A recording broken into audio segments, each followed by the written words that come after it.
Prime Minister Narendra Modi of India is positioning himself as a potential peacemaker in the ongoing Russia-Ukraine conflict. As the war, ignited by Russia's invasion of Ukraine in February 2022, continues to wreak havoc, Modi's recent diplomatic maneuvers highlight his ambitious bid to mediate between the warring nations. Modi's efforts come amid a backdrop of frustration and dashed hopes. Hungarian Prime Minister Viktor Orbán had attempted a diplomatic balancing act by traveling between China, the US, Kyiv, and Moscow, seeking to halt the conflict. However, his efforts bore little fruit. Now, with Modi's visit to Kyiv in late August 2024 and his previous trip to Moscow in July, the world watches to see if India's leader can achieve what others could not.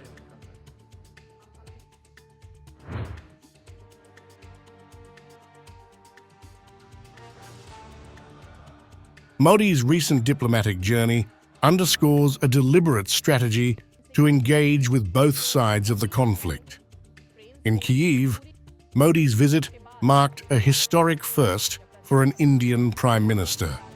The trip came at a critical juncture as Ukraine continued its military offensive while pursuing international support for its peace initiatives. Modi's visit was met with open arms by Ukrainian President Volodymyr Zelensky, who welcomed the Indian leader with a hug and laid flowers at a memorial for war victims.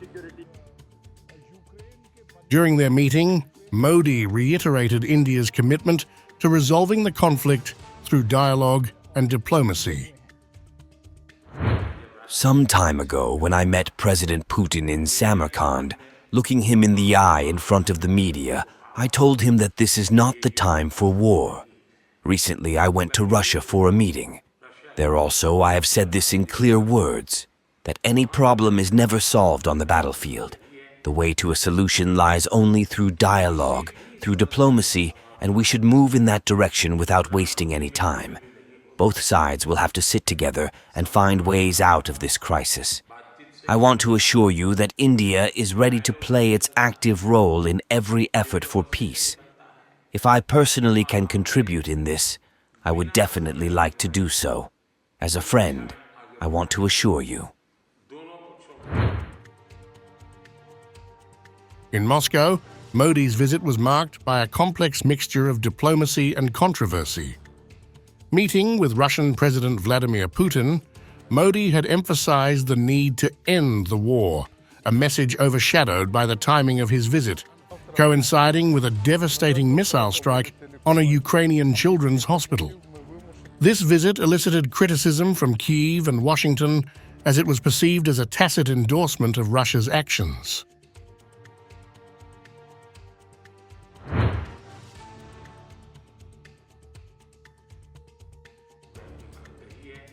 Modi's approach has been to maintain a neutral stance while advocating for peace. The Indian government has refrained from condemning Russia's invasion outright, instead pushing for dialogue between the two nations. This neutrality allows India to engage with both sides without appearing to favor one over the other. And it's got to start from an understanding of where President Zelensky is on this. We say it all the time, and it sounds like I'm slapping a bumper sticker on it, but I don't mean to. Nothing about Ukraine without Ukraine. And so Prime Minister Modi, India is a strong partner for the United States, and the Prime Minister is as well. And, him going to Kyiv and having conversations with President Zelensky about where this all ends and how it ends, if that can be helpful to getting us to an end to the conflict, that comports with President Zelensky's vision for a just peace, well then, we think that would be helpful. India's Foreign Minister, Subramanyam Jaishankar, described Modi's talks with Zelensky as very constructive. The Indian leader has offered his role as a friend to facilitate peace, emphasizing India's willingness to assist in any way possible. The Indian delegation also discussed enhancing bilateral ties in areas such as culture, community projects, and agriculture. If there is anything that we can do in any way, in sort of upfront or behind or supporting somebody, it's the objective that we are interested in rather than the process. We are willing to do whatever we can because we do think that the continuation of this conflict is terrible obviously for Ukraine itself and for the world as well.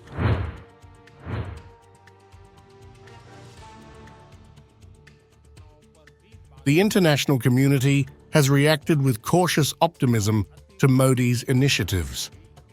In Washington, President Joe Biden commended Modi's visit to Ukraine and expressed hope that it could contribute to a peaceful resolution.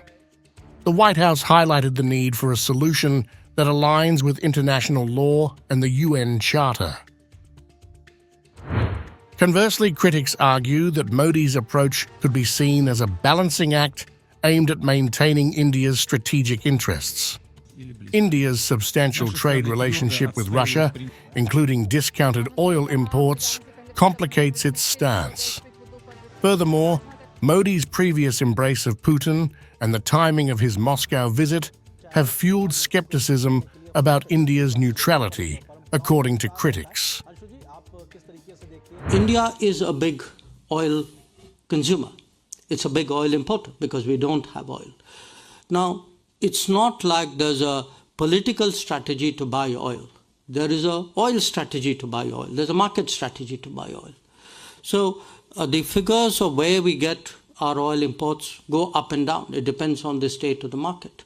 But it would definitely, I think the fact that the market is tight, that today big suppliers like Iran and Venezuela, who used to supply India, are constrained from operating freely in the markets, I think is a factor which needs to be taken into account.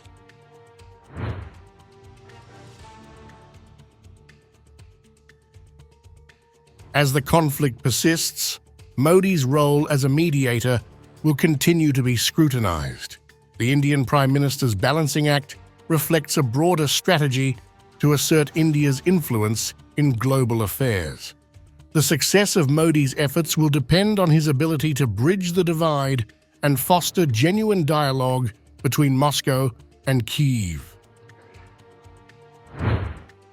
For now, Modi's diplomatic ventures offer a glimmer of hope in a protracted and painful conflict. Whether his initiatives will lead to tangible progress remains to be seen, but his engagement in the peace process is a notable development in the quest for a resolution.